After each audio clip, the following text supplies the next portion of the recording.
கன்னியாகுமரி மாவட்டம் இரணியல் அருகே வள்ளியாறு பாலம் என்ற இடத்தில் ஓடிக்கொண்டிருந்த அரசு பேருந்திலிருந்து சாலையில் தவறி விழுந்த கல்லூரி மாணவிக்கு தனியார் மருத்துவமனையில் தீவிர சிகிச்சை அளிக்கப்பட்டு வரும் நிலையில் விபத்து தொடர்பான சிசிடிவி காட்சி வெளியாகியுள்ளது.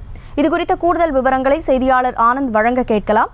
வணக்கம் ஆனந்த், இந்த விபத்து எப்போது நிகழ்ந்தது? சிசிடிவியில் என்னென்ன விஷயங்கள் எல்லாம் பதிவாகி இருக்கிறது?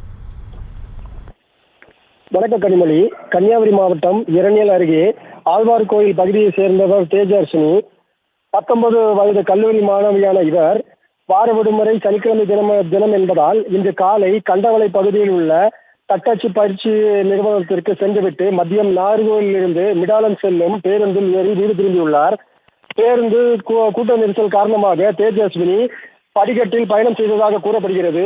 பேருந்தானது இரணியல் வள்ளியாத்து பாலத்தின் வளைவான பகுதியில் வரும்போது படிக்கட்டில் நின்று கொண்டிருந்த தேஜஸ்வினி நிலை தடுமாறி பேருந்தில் இருந்து சாலையில் தூக்கி வீசப்பட்டு படுகாயமடைந்தார்.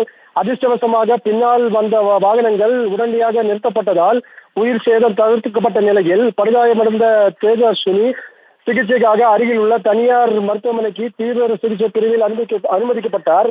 விபத்து குறித்து இரணியல் போலீசார் வழக்கு பதிவு செய்து விசாரணை மேற்கொண்டு வரும் நிலையில் ஓடும் பேருந்தின் படிக்கட்டில் பயணித்த மாணவி படிக்கட்டில் இருந்து தவறி விழுவதும் விபத்துக்குள்ளாகும் சிசிடிவி காட்சிகள் தற்போது வெளியாகியுள்ளது. கனிமொழி, விவரங்களுக்கு நன்றி ஆனந்த். செய்திகளை உடனுக்குடனும் துல்லியமாகவும் தெரிந்து கொள்ள சப்ஸ்கிரைப் பண்ணுங்க.